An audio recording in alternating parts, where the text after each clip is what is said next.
আপনারা দেখছেন একুশে টেলিভিশন।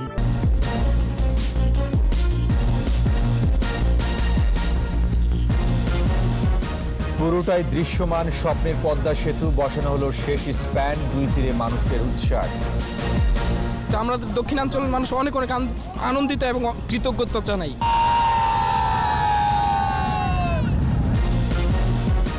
জানুয়ারির শুরুতেই দেশে অক্সফোর্ডের ভ্যাকসিন ২৭% মানুষের আসবে টিকার আওতায়। করোনাকালেও সামাজিক সুরক্ষা ও খাদ্য নিরাপত্তায় ভালো অবস্থানে দেশ অগ্রগতি ধরে রাখার তাগিদ। সাংসদ পাপুলের স্ত্রী ও মেয়ের আগাম জামিন নাকচ, 10 দিনের মধ্যে নিম্ন আদালতে আত্মসমর্পণের নির্দেশ। এবং রাজনৈতিক ফায়দা তুলতেই ভাস্কর্য বিরোধী তৎপরতা বলছেন বিশ্লেষকরা, জড়িত দেশ বিদেশের অপশক্তি।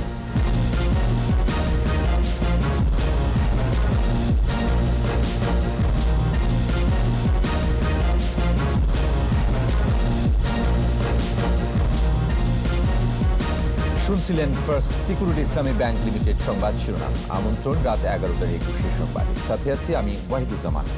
দর্শক, একুশে টেলিভিশনের সংবাদ একই সাথে সরাসরি দেখতে পাবেন আমাদের ফেসবুক পেজ www.facebook.com/2124 অনলাইনে। বিজয়ের মাসে পদ্মা জয় করল বাংলাদেশ, বসল পদ্মা সেতুর শেষ স্প্যান। পুরোপুরি দৃশ্যমান হলো 6.15 কিলোমিটার। মামা প্রান্তে 12-13 নম্বর পিলারের উপর স্প্যানটি বসানো হয়। রিপোর্টে আরও জানাচ্ছেন মোহাম্মদ নুরুন নবী, ছবি তুলেছেন ইয়াকুব লিটন। অগ্রাণের ভোর কুয়াশায় ঘেরা, প্রমত্তা পদ্মাও শান্ত। কুয়াশার আড়ালে দৃষ্টিসীমার মধ্যে সেতুর অংশও দেখা যাচ্ছিল না। স্প্যান বসানোর প্রস্তুতি আগে থেকেই নেওয়া ছিল। সূর্যের আলোর আভায় কুয়াশার ধোঁয়াশা কেটে গেলে 12-13 নম্বর পিলারে বসানো হলো শেষ স্প্যানটি। 150 মিটার যুক্ত হয়ে মূল ভৌত অবকাঠামো দাঁড়ালো 6.15 কিলোমিটার। একে বড় অর্জন মনে করছেন প্রকল্প সংশ্লিষ্টরা। সারা দেশের লোকের সাথে আমরাও খুশি যে মানুষ স্প্যান ইরেকশন শেষ করাটা এই প্রজেক্টের জন্য একটা উল্লেখযোগ্য ঘটনা। মানুষের কাছে এটা খুবই গুরুত্বপূর্ণ, আগ্রহের কেন্দ্রবিন্দু এবং আসলে ইকোনমিক্যালি এটা অনেক বেশি গুরুত্বপূর্ণ। এর পরপরই শুরু হয় ওয়েল্ডিং এর কাজ, চলবে আরো 2 দিন। পরে করা হবে প্রকৌশলগত অন্যান্য কাজ। একটা মাইলস্টোন অর্জন। এরপরে আর আমাদের ইনশাল্লাহ বড় কোনো সমস্যা নাই, থাকার কথা না। এবং কাজগুলোও অনেক কাজ, কিন্তু ছোট ছোট কাজ। 2014 সালে নির্মাণ কাজ শুরুর পর 2017 সালের 30 সেপ্টেম্বর 37 ও 38 নম্বর খুঁটিতে স্প্যান বসানোর মধ্য দিয়ে নানান চ্যালেঞ্জ মোকাবেলা করে ধাপে ধাপে বসতে শুরু করে স্প্যান, অবয়ব পেতে শুরু করে পদ্মা সেতু। চলতি বছর করোনায় স্প্যান বসানোর ধারাবাহিকতা নষ্ট হলেও গেল 2 মাসে রেকর্ড সংখ্যক 4টি করে 8টি স্প্যান বসানো হয়। আর এই পর্যায়ে এই স্টিল মেগা স্ট্রাকচার বসানোর মধ্য দিয়ে বসানো শেষ হলো মূল অবকাঠামোর কর্মযজ্ঞ। বিশ্বের দ্বিতীয় বৃহত্তম খরস্রোতা নদীর বুকে মেগা স্টিল স্ট্রাকচার আসন গাড়ল পদ্মার এপার ওপার যুক্ত করে। বিজয়ের মাসে বিজয় দিবসের আগে এই অর্জনকে একটি বড় মাইলফলক হিসেবে মনে করা হচ্ছে। প্রকল্প সংশ্লিষ্টরা বলছেন, সেতু নির্মাণের যে মূল চ্যালেঞ্জ, মূল সেতু নির্মাণ, সেটা দূর হলো। এখন বাকি কাজ শেষ করা সময়ের ব্যাপার মাত্র। সারা বিশ্বের আর্থিক প্রতিষ্ঠানগুলো যখন এই সেতুতে অর্থায়নে নিজেদেরকে গুটিয়ে নেয়, তখন সাহসী সিদ্ধান্ত নিয়েছিল বঙ্গবন্ধু কন্যা প্রধানমন্ত্রী শেখ হাসিনা, যার গতিশীল নেতৃত্বের কারণে আজ এই সেতুটি বাস্তবে পরিণত হয়েছে। এই সেতুকে মনে করা হচ্ছে বঙ্গবন্ধুর সোনার বাংলা গড়ে তোলা এবং মানুষের অর্থনৈতিক মুক্তির অগ্রযাত্রার এক দূত হিসেবে। আর দেশের 21 জেলার মানুষের চলাচলের এবং অর্থনৈতিক কর্মকাণ্ড বিকাশে সহায়ক হবে বলে মনে করা হচ্ছে। মোহাম্মদ নুরুন নবী, একুশে টেলিভিশন, মাওয়া, মুন্সিগঞ্জ। এদিকে পদ্মা সেতু দৃশ্যমান হওয়ায় অশেষ আনন্দ উচ্ছ্বাস পারে মানুষের। তারা বলছেন, এই সেতু অর্থনৈতিক অগ্রগতির সোপান, বড় ভূমিকা রাখবে অর্থনীতিতে। এই সাফল্যের জন্য বঙ্গবন্ধু কন্যা প্রধানমন্ত্রী শেখ হাসিনার প্রতি কৃতজ্ঞতা জানান তারা। তার সাহসী ও দৃঢ় নেতৃত্ব ছাড়া নিজস্ব অর্থায়নে এই সেতু নির্মাণ সম্ভব হতো না বলে মন্তব্য করেন তারা। মোহাম্মদ নুরুন নবীর আরও একটি রিপোর্ট। পদ্মা সেতু পূর্ণ অবয়ব পেলে এমন উল্লাস ছড়িয়ে পড়ে পদ্মার দুকুলে, নদীর বুকে। পদ্মা সেতুর পূর্ণতা পাওয়ার এই মহেন্দ্রক্ষণে সাক্ষী হতে এসেছেন অনেকেই। এক সময় স্বপ্নের সেতু এবার বাস্তবে যুক্ত করেছে পদ্মার দুই পার্কে, তাই খুশির জোয়ার।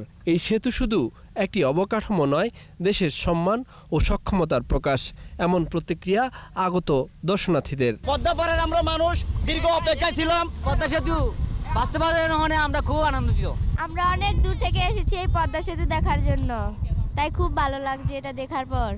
সকলেই পুরো কৃতজ্ঞতা জানাচ্ছেন প্রধানমন্ত্রীর প্রতি। তার সাহসী উদ্যোগ না থাকলে স্বপ্নের সেতু বাস্তব রূপ পেত না বলেই বলছেন তারা। আমরা অনেক আনন্দিত, আমরা দক্ষিণাঞ্চলের মানুষ অনেক আনন্দিত এবং কৃতজ্ঞতা জানাই, কৃতজ্ঞতা প্রকাশ করছি দেশনেত্রী শেখ হাসিনার কাছে। যোগাযোগের জন্য ভালো একটা নির্দেশনা হচ্ছে, কারণ দেশটা যত বেশি রাস্তাঘাট উন্নত হবে তত বেশি উন্নত হবে দেশের ব্যবসা, বিজনেস। মাননীয় প্রধানমন্ত্রী শেখ হাসিনাকে অবশ্যই ধন্যবাদ দিতেই হবে।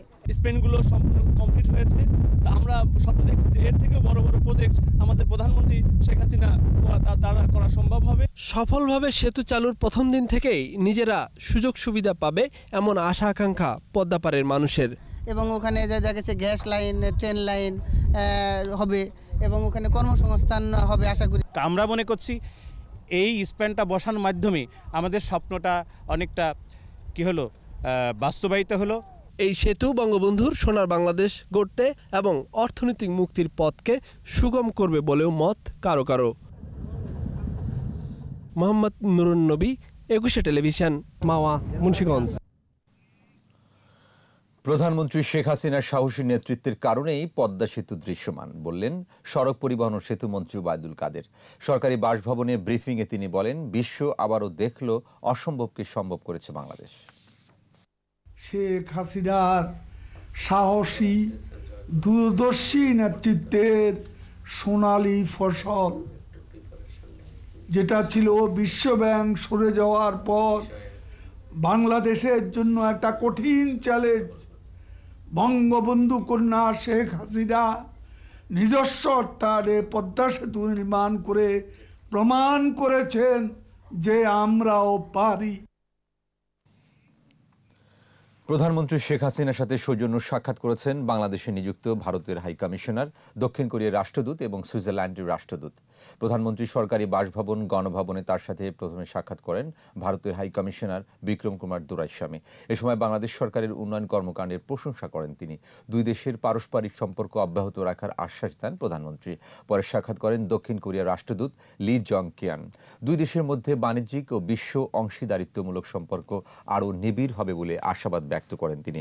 এরপর সাক্ষাৎ করেন সুইজারল্যান্ডের রাষ্ট্রদূত নাথালি শিওয়াক। অর্থনৈতিক উন্নয়ন ও বাণিজ্যের প্রসারে বর্তমান সরকারের উদ্যোগের প্রশংসা করেন তিনি।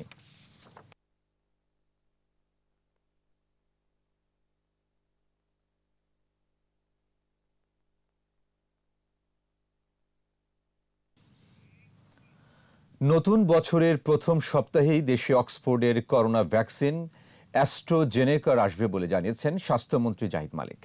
আর স্বাস্থ্য সচিব আব্দুল মান্নান বলেন, ভ্যাকসিন সংগ্রহে সরকারের সময়োচিত উদ্যোগের কারণেই দেশের 27% মানুষ টিকার আওতায় আসছে। রাজধানীতে হাম রুবেলা ক্যাম্পেইন উদ্বোধন অনুষ্ঠানে একথা বলেন তারা। আরও জানাচ্ছেন স্মৃতি মণ্ডল। রোগ নিরীক্ষণ তথ্য অনুযায়ী 2017 সাল থেকে দেশে হাম রোগের প্রাদুর্ভাব বেড়েছে। মৃত্যু ঝুঁকির মধ্যে রয়েছে শিশুরা। পরিস্থিতি বিবেচনায় করোনা মহামারীতেও 12 ডিসেম্বর থেকে 24 জানুয়ারি সকাল 8টা থেকে বিকেল 4টা পর্যন্ত চলবে হাম রুবেলা ক্যাম্পেইন। এর আওতায় দেশের 9 মাস থেকে 10 বছরের নিচের প্রায় 3,40,00,000 শিশুকে 1 ডোজ এমআর টিকা দেয়া হবে। সকালে রাজধানীর মহাখালীতে বিসিপিএস মিলনায়তনে ক্যাম্পেইনের উদ্বোধনী অনুষ্ঠানে টিকার গুরুত্ব তুলে ধরেন স্বাস্থ্য সচিব আব্দুল মান্নান। বলেন, করোনা মহামারী মোকাবেলায় 4,90,00,000 করোনা টিকার ব্যবস্থা হয়েছে। 3,40,00,000 টিকা আমরা গ্যাভি থেকে, কোভ্যাক্স থেকে আমরা পাব। এখন আমাদের কাছে যে হিসাব আমরা দেখছি যে 3,40,00,000, আর এখানে আমরা যদি 3 কোটির অর্ধেক 1,50,00,000 হয়, তাহলে 4,90,00,000 টিকা আমাদের কিন্তু আমাদের ব্যবস্থা হয়ে গেছে। আমাদের 27% পিপলকে আমরা কভার করতে পারি, এই ভ্যাকসিনেশনের আওতায় নিয়ে আসতে পারি। আগামী মাসের প্রথম সপ্তাহে টিকা দেশে পৌঁছাবে বলে নিশ্চয়তা দেন স্বাস্থ্যমন্ত্রী। আমরা আশা করি সামনের মাসের প্রথম দিকে প্রথম কোয়ার্টারে আমরা টিকা পেয়ে যাব। আমরা অ্যাস্ট্রাজেনিকার যে অক্সফোর্ডের ভ্যাকসিন আমরা ইন্ডিয়া থেকে সেরাম ইনস্টিটিউটের মাধ্যমে বাংলাদেশে আনার ব্যবস্থা করেছি। প্রায় 3 কোটি ডোজ সরকার সরাসরি নিয়ে আসছে এবং WHO আরও টিকা প্রায় 20% লোককে টিকা দিবে। সেটা একটু হয়তো সময় নেবে, বাট ওটাও আমরা বাংলাদেশ পাবো। করোনা প্রতিরোধে সবাইকে স্বাস্থ্যবিধি মেনে চলার পরামর্শ দেন স্বাস্থ্যমন্ত্রী। সতর্ক হতে হবে, আপনারা মাস্ক পরুন, ভালো থাকুন। স্মৃতি মণ্ডল, একুশে টেলিভিশন, ঢাকা। করোনায় দেশে আরও 37 জনের মৃত্যু হয়েছে। এ নিয়ে মৃতের সংখ্যা ৬,৯৬৭। স্বাস্থ্য অধিদপ্তরের সংবাদ বিজ্ঞপ্তিতে জানানো হয়েছে, সংক্রমণের 278তম দিনে অ্যান্টিজেন টেস্ট সহ ১৬,২৬৫ জনের নমুনা পরীক্ষায় শনাক্ত হয়েছে ১,৮৬১ জন। মোট শনাক্ত ৪,৮৫,৯৬৫। নতুন ৪,৪৮৬ সহ সুস্থ হয়েছে ৪,১০,৪৫২ জন। ২৪ ঘন্টায় শনাক্তের হার ১১.৪৪, মৃত্যু হার ৫৩.৭১%। এ পর্যন্ত ১৪০টি ল্যাবে করোনা পরীক্ষা হয়েছে ২৯,২৭,৯২৯ জনের।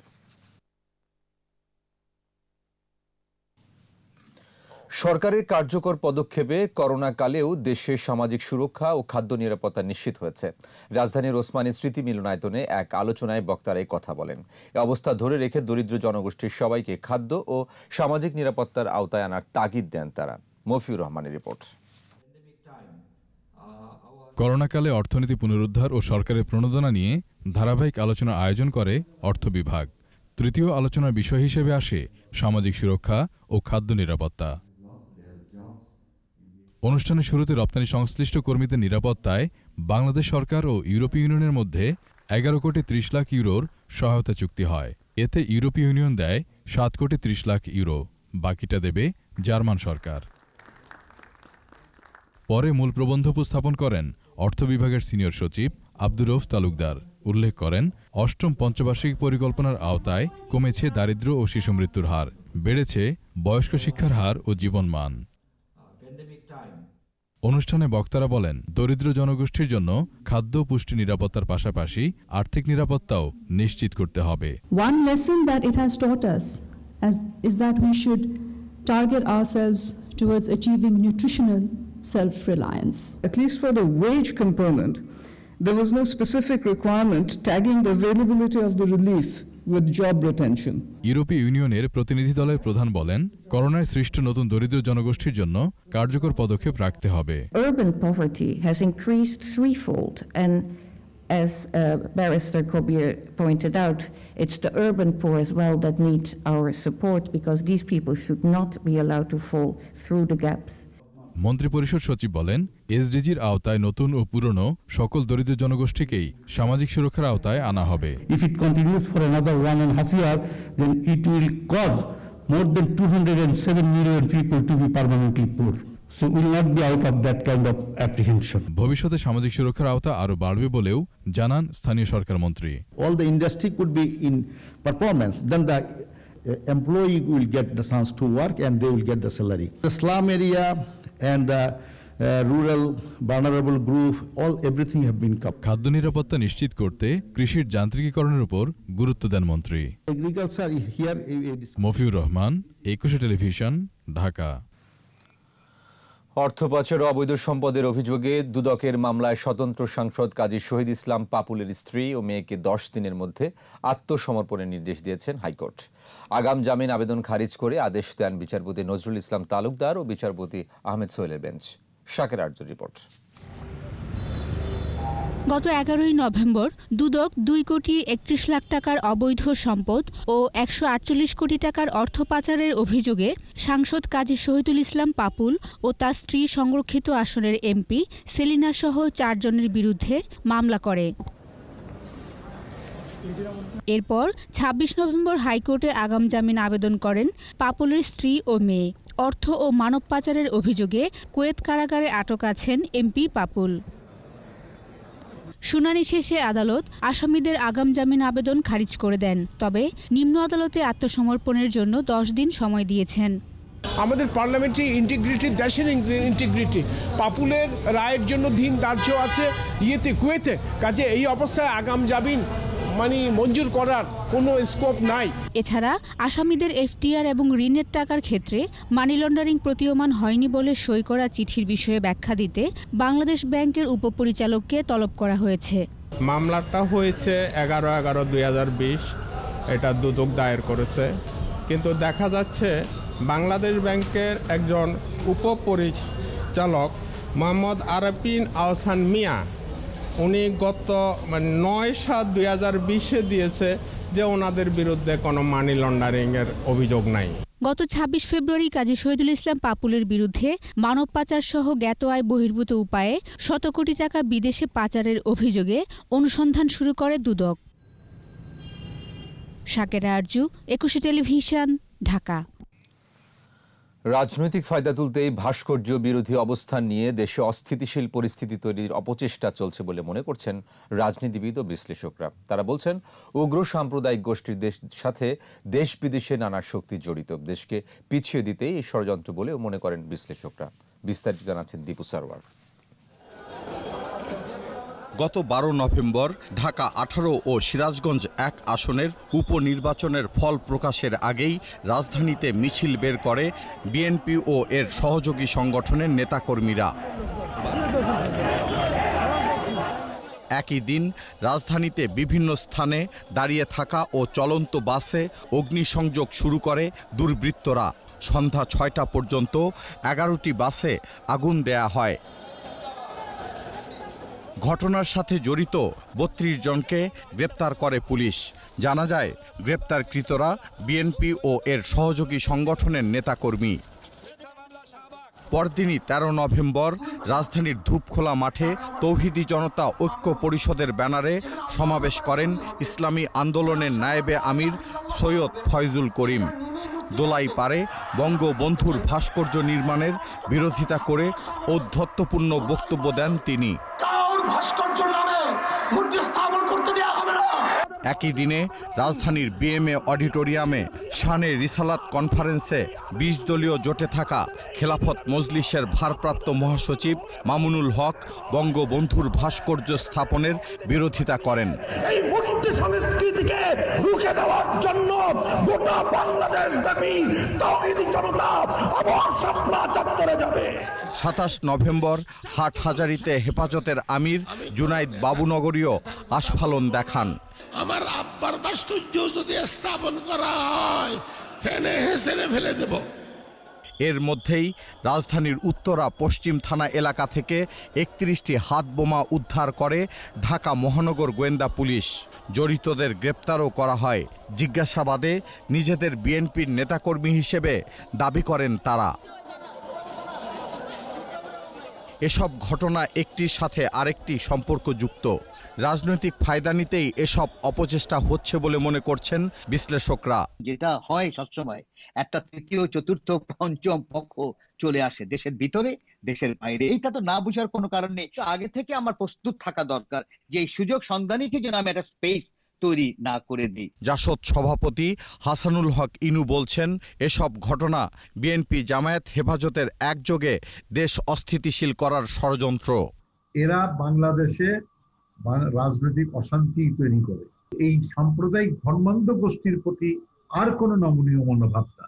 একেবারে যুদ্ধ অপরাধীদের যেভাবে দমন করা হয়েছে ঠিক সেইভাবে এদেরকে ধ্বংস করতে হবে রাজনৈতিক শান্তির জন্য। ষড়যন্ত্রকারীদের সার্বক্ষণিক নজরদারির মধ্যে রাখা দরকার বলেও মনে করেন তারা। দীপু সারওয়ার, 21 টেলিভিশন, ঢাকা। নিচ্ছি বিরতি। নো মাস্ক নো সার্ভিস বিধি মেনে চলুন, সুস্থ থাকুন। যখন ফিরছি তখন অন্যান্য খবরের সঙ্গে আরো থাকবে। স্থানীয় নির্বাচনে বিচ্ছিন্ন সহিংসতা, যশোরে নিহত 1, কুমিল্লায় 4 সাংবাদিক আহত। স্কুল ছাত্র আয়াজ হত্যা মামলার রায়, 1 জনের আমৃত্যু কারাদণ্ড, 5 জনের যাবজ্জীবন।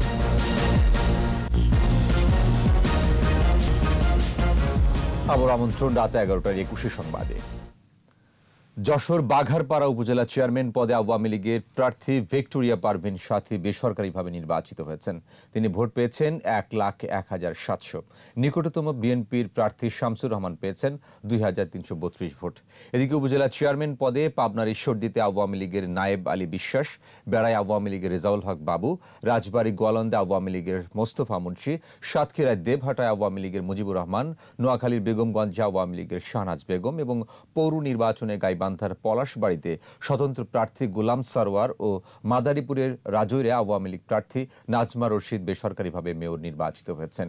এর আগে বিচ্ছিন্ন দু একটি ঘটনা ছাড়া শান্তিপূর্ণভাবে ভোট গ্রহণ সম্পন্ন হয়।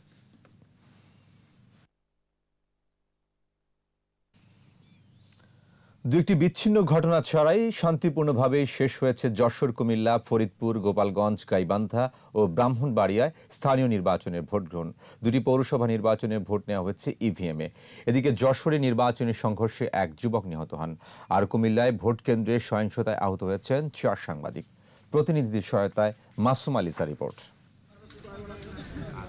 যশোরের বাঘারপাড়া উপজেলার চেয়ারম্যান পদে উপনির্বাচনকে কেন্দ্র করে সহিংসতায় খালেদুর রহমান টিটো নামে এক যুবক নিহত হয়। বুধবার রাতে স্বতন্ত্র প্রার্থী দিলু পাটোয়ারির কর্মী সমর্থকরা বেতালপাড়া বাজারে নৌকা প্রতীকের সমর্থকদের ওপর হামলা চালায়। এ সময় গুরুতর আহত হয় টিটো। পরে তাকে হাসপাতালে ভর্তি করা হয়। সকালে মারা যায় সে। টিটো আওয়ামী লীগ মনোনীত প্রার্থী ভিক্টোরিয়া পারভিন সাথীর সমর্থক ছিলেন। পরিস্থিতি এখন শান্ত এবং নিয়ন্ত্রণে রয়েছে বলে জানান জেলা প্রশাসক ও পুলিশ সুপার। আমরা কোথাও কোনো খারাপ কিছু দেখিনি, কেউ আমাদের কাছে কোনো অভিযোগও করেনি এবং আমরা একটি শান্তিপূর্ণ, সুষ্ঠু, অবাধ নির্বাচন হচ্ছে। সুষ্ঠু, অবাধ এবং নিরপেক্ষ নির্বাচনের জন্য যতটুকু করণীয় এবং নির্বাচন কমিশন থেকে আমরা যেভাবে আদিষ্ট হয়েছি, আমরা সেই কাজটা আমরা মনে হয় আমরা করতে পেরেছি। এদিকে কুমিল্লার ব্রাহ্মণপাড়া দুলালপুর সরকারি প্রাথমিক বিদ্যালয় কেন্দ্রে সকালে অন্তত 50 জন দুর্বৃত্ত হামলা চালায়। এ সময় 4 সাংবাদিক আহত হয়। তাদের বহনকারী গাড়িও ভাঙচুর করা হয়। উপজেলা স্বাস্থ্য কমপ্লেক্সের চিকিৎসক জানান একজনের অবস্থা গুরুতর। এদিকে 9 বছর পর ফরিদপুর পৌরসভায় শান্তিপূর্ণ নির্বাচন অনুষ্ঠিত হয়। এছাড়া গোপালগঞ্জের মকসুদপুরের কাউন্সিলর পদে ও পাবনার 2 উপজেলার নওগাঁর রানীনগর এবং যশোরের বাঘারপাড়ায় উপজেলা চেয়ারম্যান পদে ভোট গ্রহণ হয়। ব্রাহ্মণবাড়িয়ার বাঞ্ছারামপুর ও গাইবান্ধার পলাশবাড়ি পৌরসভায় এই প্রথম ইভিএম এর মাধ্যমে ভোট নেওয়া হয়। মাসুম আলিসা, 21 টেলিভিশন। কলেজে ফুটবল টুর্নামেন্টের বিরোধের জের ধরে গভর্নমেন্ট ল্যাবরেটরি স্কুলের ছাত্র আয়াজকে পিটিয়ে ও ছুরিকাঘাতে হত্যা মামলায় আসামি জিসানকে আমৃত্যু সশ্রম কারাদণ্ড ও 5 জনের যাবজ্জীবন কারাদণ্ড দিয়েছেন আদালত। বৃহস্পতিবার ঢাকার বিশেষ জজ আদালত 5-এর বিচারক ইকবাল হোসেন এই আদেশ দেন। যাবজ্জীবন কারাদণ্ডপ্রাপ্ত আসামিরা হলেন তৌহিদুল ইসলাম, মশিউর রহমান আরফ, তৌহিদুল ইসলাম শুভ, আবু সালেহ মোহাম্মদ নাসিম ও আরিফ হোসেন রিগান। এর আগে আসামি ইনজামামুন ইসলাম ওরফে জিসান ও তৌহিদুল ইসলামকে আদালতে হাজির করা হয়।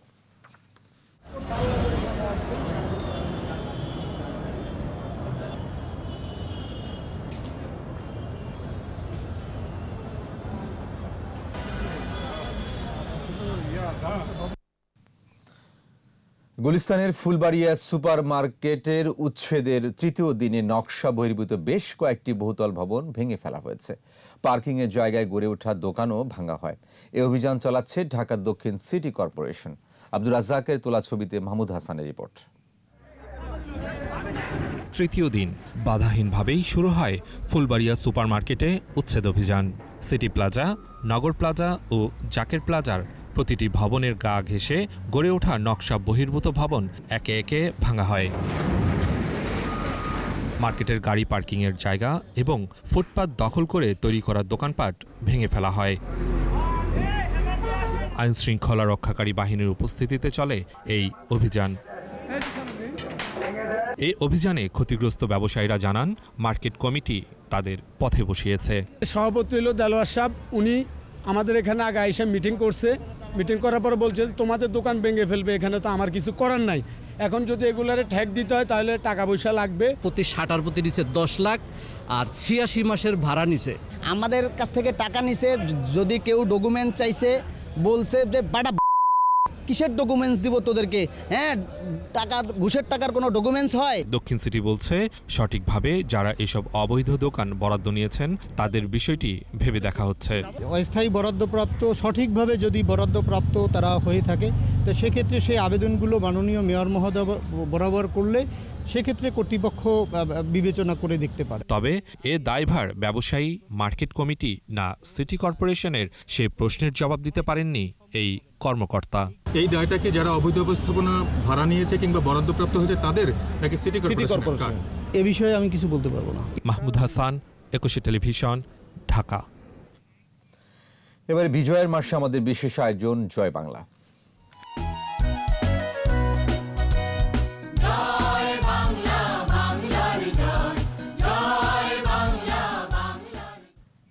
বাংলাদেশের যত অর্জন তার সবই এসেছে তরুণদের হাত ধরে। জাতির পিতার নির্দেশে আন্দোলন সংগ্রামে সামনের কাতারে থেকে বুকে রক্ত দিয়েছে তরুণরা। ৭১-এ সবার আগে তরুণরাই অস্ত্র হাতে তুলে নিয়েছে, গ্রেনেড ছুড়েছে শত্রুর বাংকারে। এসেছে বিজয়, তরুণদের চোখে ৭১-এর বিজয় বাঙালির সেরা অর্জন। জসিম জুলের রিপোর্ট।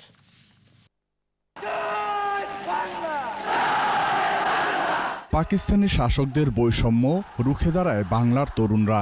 জাতির পিতার ৬৬-র ৬ দফার পক্ষে ছাত্র সমাজের অবস্থান। ৬৯-এর গণ অভ্যুত্থানে তরুণরাই ছিল সামনের কাতারে। তোমাদের যা কিছু আছে তাই নিয়ে শত্রুর মোকাবেলা করতে হবে।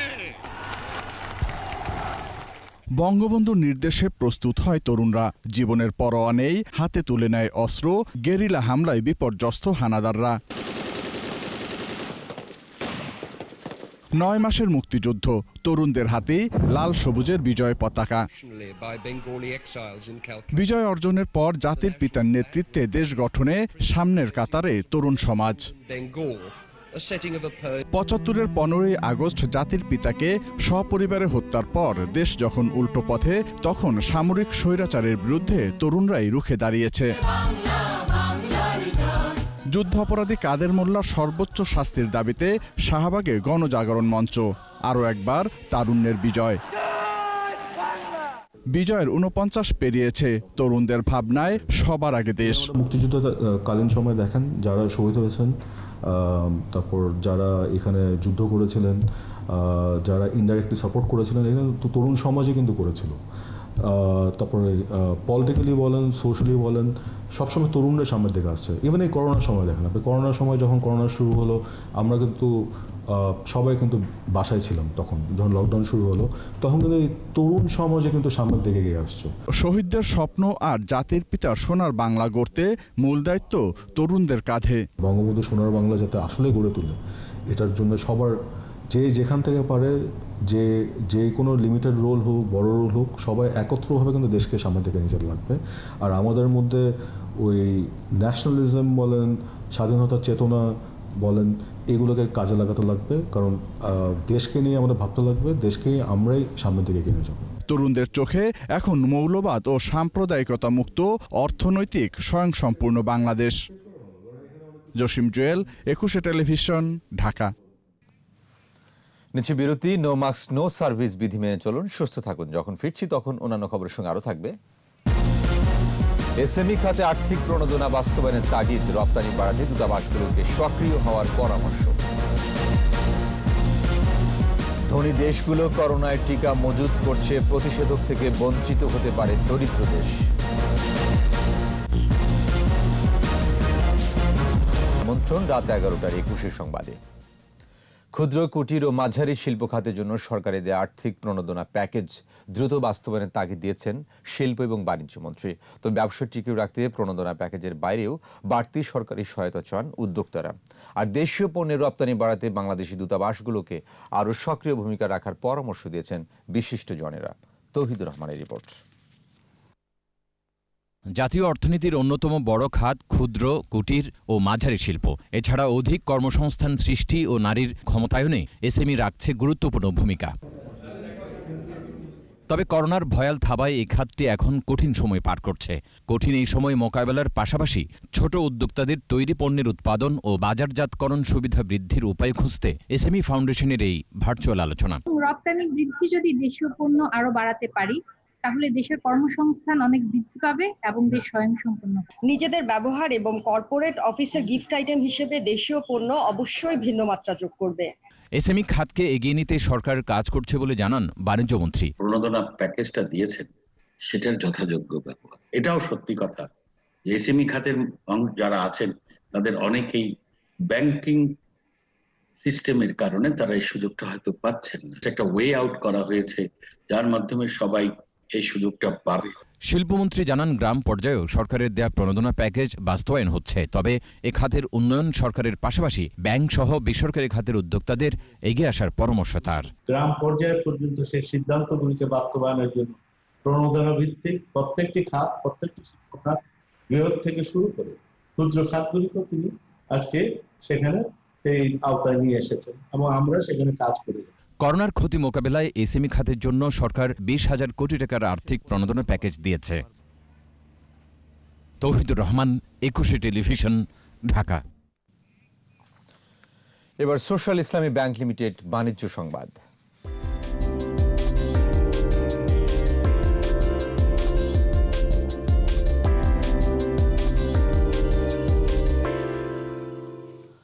চট্টগ্রাম সিটি কর্পোরেশনের 18 নম্বর ওয়ার্ডের বাকলিয়ায় সোশ্যাল ইসলামী ব্যাংক লিমিটেডের 165তম শাখা উদ্বোধন করা হয়েছে। ব্যাংকের প্রধান কার্যালয় থেকে ভার্চুয়াল প্ল্যাটফর্মে আয়োজিত অনুষ্ঠানে ব্যাংকের ব্যবস্থাপনা পরিচালক ও প্রধান নির্বাহী কাজী ওসমান আলী শাখাটির উদ্বোধন করেন। এ সময় উপব্যবস্থাপনা পরিচালক আবু নাসের চৌধুরী, সিরাজুল হক এবং শামসুল হক, কোম্পানির সচিব আব্দুল হান্নান খান, মার্কেটিং অ্যান্ড ব্র্যান্ড কমিউনিকেশন ডিভিশনের প্রধান মনিরুজ্জামান সহ গণ্যমান্যরা অংশগ্রহণ করেন।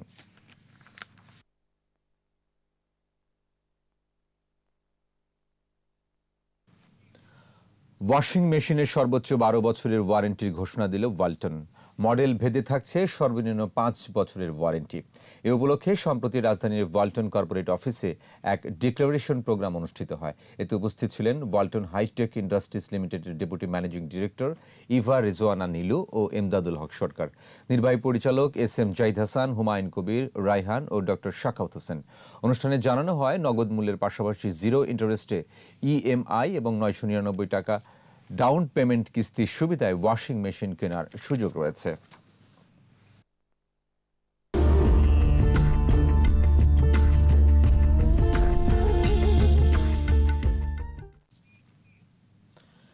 একজন বামপন্থী রাজনীতিবিদের ঐতিহাসিক ঘটনাবলী, জীবন দর্শন, গণমানুষের মুক্তি ও স্বাধিকার আন্দোলনের প্রেক্ষাপট নিয়ে নির্মিত সিনেমা রূপসা নদীর বাঁকে দেশের ইতিহাসে অন্যতম মাইল ফলক বলে মন্তব্য করেছেন সিনেমা সংশ্লিষ্টরা। এদিকে সরকারি অনুদানে নির্মিত এই সিনেমাকে একটি আন্দোলন হিসেবে অভিহিত করেছেন পরিচালক তানভীর মোকাম্মেল।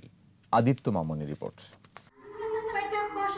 উপনিবেশিক শাসনামলে বাংলার নদী বিধৌত পলিমাটির সরল সহজ মানুষের জীবন সংগ্রাম আর রাজনৈতিক ব্যাপ্তির এক সুগভীর দোতনায় নির্মিত তানভীর মোকাম্মেলের রূপসা নদীর বাঁকে এখানে তুলে ধরা হয়েছে এক বাম রাজনৈতিক নেতার জীবনালেখ্য।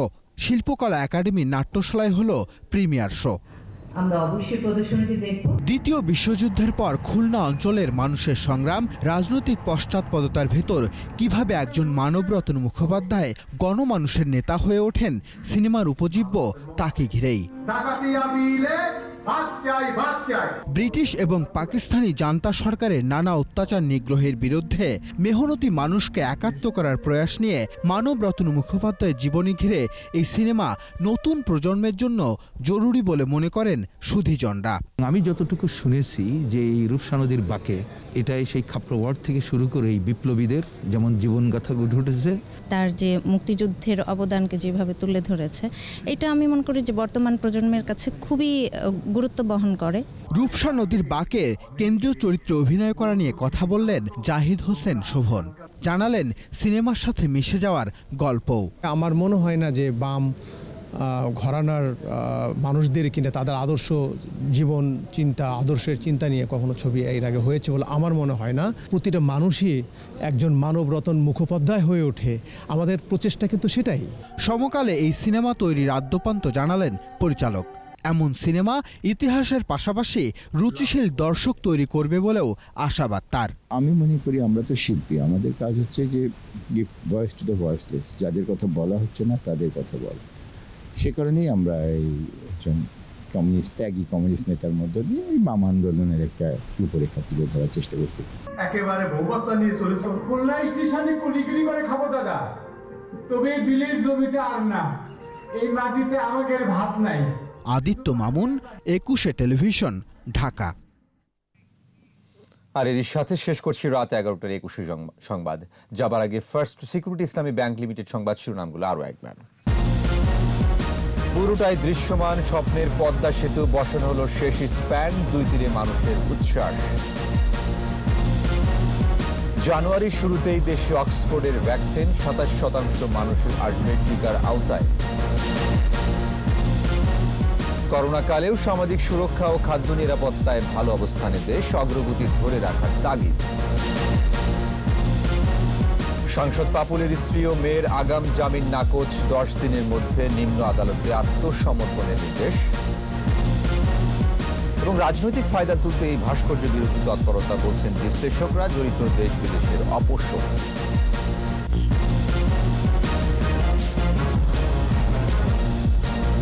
সর্বশেষ খবর জানতে ডায়াল করুন 2020 আর ভিজিট করুন 21-tv.com ওয়েবসাইটে। এছাড়া ফেসবুক লগ ইন করতে পারেন, facebook.com/2124 অনলাইনে। পরের সংবাদ রাত 1টায় দেখার আমন্ত্রণ রইল। স্বাস্থ্যবিধি মেনে চলুন, সুস্থ থাকুন। ধন্যবাদ।